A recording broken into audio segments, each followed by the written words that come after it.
Yeah, it's true. No, I want House is good. House is good. Okay, wait, do we have another story to talk about?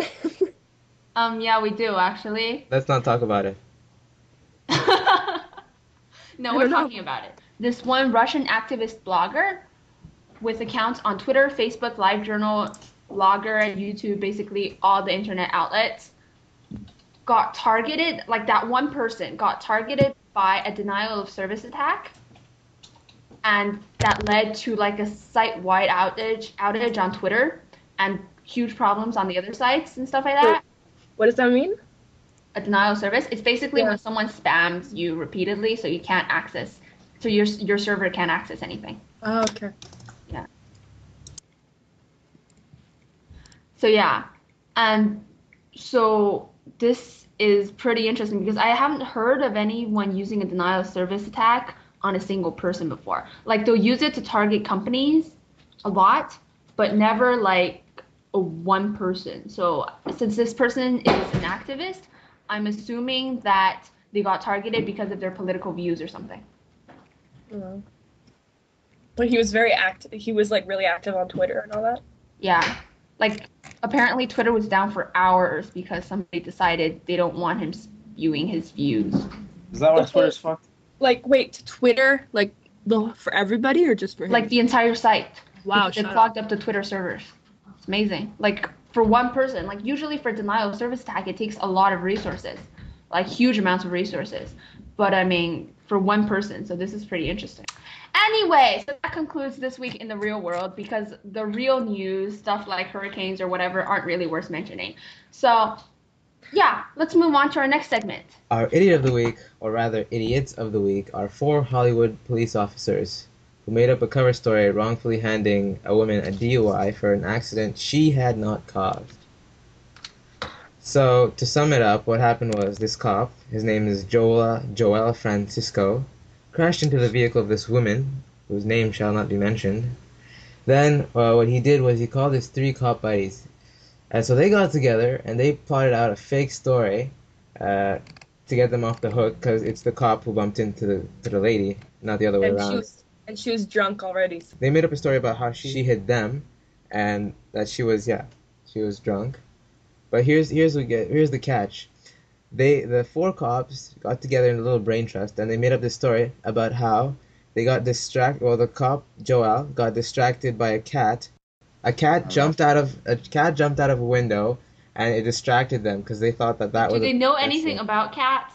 Yeah, I can't wouldn't do that. That's I their can't story. imagine. How do they bring that shit to court? Like, how do you go in front of a judge telling them, look, I think we saw a cat jumping out of a window and Yeah. From the article, the cops begin to brainstorm believable excuses for the incident. I'm going to put words in his mouth. She went to accelerate and the cat jumped out of the window, at which point he thought it would have been a pedestrian which distracted him. I mean, if you're four guys, you can probably come up with better shit than this. Exactly. Like, how long did they have to come up with this? They had the whole night. I mean, you don't go to court the minute. Oh my God. Yeah, like that's. No, but the woman had admitted that she had been drinking and she was already drunk, so like she probably couldn't remember anything the next day either, you know.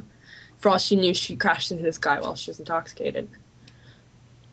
They should have Yeah, just left it at that, like, oh, it was an accident. But she was drunk, so screw it. But the reason they're the idiot of the week is because They there made was up. because there was a camera in the cop's car recording everything. Yeah, it was all caught on tape, and they made up a bullshit excuse about a cat. well, anyways, don't worry about it because the court did find out, and so now the woman was let go, but the four cops are now being taken to court. So Yeah, these guys, you know who they remind me of? who? The cops from Superbad. I don't know who it was. Bill Hader, and I think not. Is it Seth Rogen who plays the other cop? Yeah, Bill Hader. It's where they're in the parking lot and they have like their guns and they're shooting up stuff and it's like, oh shit, the cops, and they run away. That's who these guys remind me of. Yeah. Anyways, Idiot of the week. Yeah. that Yeah. concludes the idiot of the week. Yay! On to our next segment.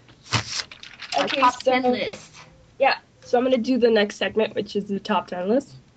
This week, though, I started making the top 10 list, and I decided I need to make one that kind of follows it, so I made two of them.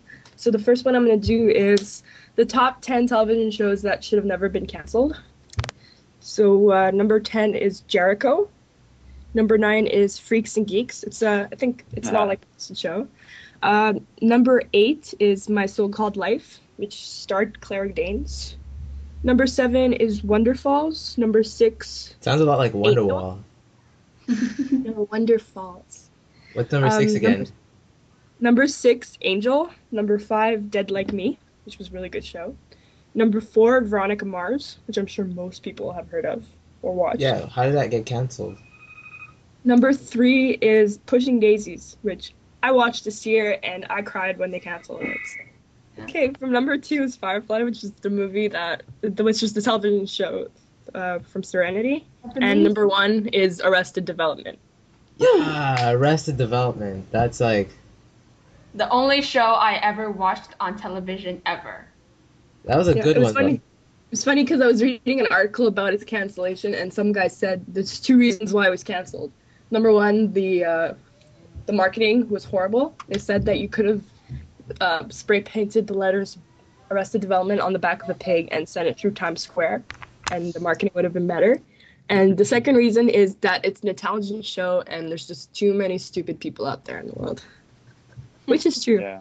Okay, guys, I'm going to continue. Okay. Okay, so when I was making that list, I decided to make another one, which was called the top 10 television shows that should be canceled as soon as possible because they're just too bad. So number 10 is Grey's Anatomy, which I have to admit was okay in the start, but it's getting a little old now. Number 9, Desperate Housewives, because it's too much like a soap opera and there's enough of those on television. Number 8, at least one of the CSIs. It doesn't matter which one it is because they're all the same in the end. Number 7, Private Practice. Number 6, Survivor. Number 5, Big Brother. Shut up. Number 4, The Apprentice. Number 3, The Bachelor. Notice how most of these are reality TV shows. Number 2, the entire Disney Channel. They should just get rid of it. Yes. And number 1, American Idol. Because I hate that show. Let's have a consensus here that reality TV just sucks in general. No, Yeah. there's a few good ones. Like, you know the one America's Got Talent? I said in general. No, American Idol, they should just get rid of it because it was... I watched it. I only watched the I watched tryouts. the first season, and then that's after Honestly, it's a bastardization of the art of singing. I mean, like... The only person that don't- ever got famous off that show was Yeah. Kelly Clarkson, and that's the only way it's ever going to be. Because they don't get judged based on their singing abilities. They get judged on, like, They- whether how or they not they look. know how to be a pop diva. No, Yeah. but the thing is, it's the people that vote, so in the end, it's basically Yeah. water sometimes. Yeah. But yeah, I mean, like, they don't get judged on their singing at all. Like, they could have someone uber talented next season, and the person will get voted out, like, right away or something. Well, they'll never have someone that's unattractive. I noticed that. They're always Yeah. attractive. And I'm sure if someone walked in and they were overweight or No, they... they did have that. Like Simon was saying, look, I forget what season this was, but there was like this guy, and he walks in, he sings great, and Simon's like, look, you sing great, but I just really can't see you as the next American Idol because you just don't look the part. I'm sorry. Yeah, exactly. The thing Obviously. is, it's not about singing. I mean, not about singing. It's not about like how you look like, because I don't know. It's just I hate that show. I can't describe it. Yeah. Because it's like, when people are listening to your new album or something, they can't see you. They only hear you. So that should Yeah. be the only part that matters. I mean, most of my favorite bands, I have no idea what anyone looks like, and that's the way it should be. Yeah. Yeah, music, unlike children, should be heard, not seen. Oh, I like that. But like I said, the only person who's ever really gonna get famous and kind of distance herself from the American Idol title is Kelly Clarkson. I mean, she's pretty famous right now, and all the other ones, really, you hear about them for about a year, and then you stop hearing about them, and in the end, they just become like a punchline. Like, I know Clay Aiken didn't win, but like Clay Aiken, you know, Yeah, that's a punchline. the only time you ever hear about him is the gay jokes. Yeah. He's gay? It's like... Actually, I'm not sure. Did you know Clay Aiken? Apparently, wait, was it Clay Aiken? God, he like, I don't know. He had this woman. He had a baby with her, but she's not really his wife. Something like that. I don't know. I can't remember. I haven't heard of that. It was a really twisted story, and I remember seeing it on TV, and it was just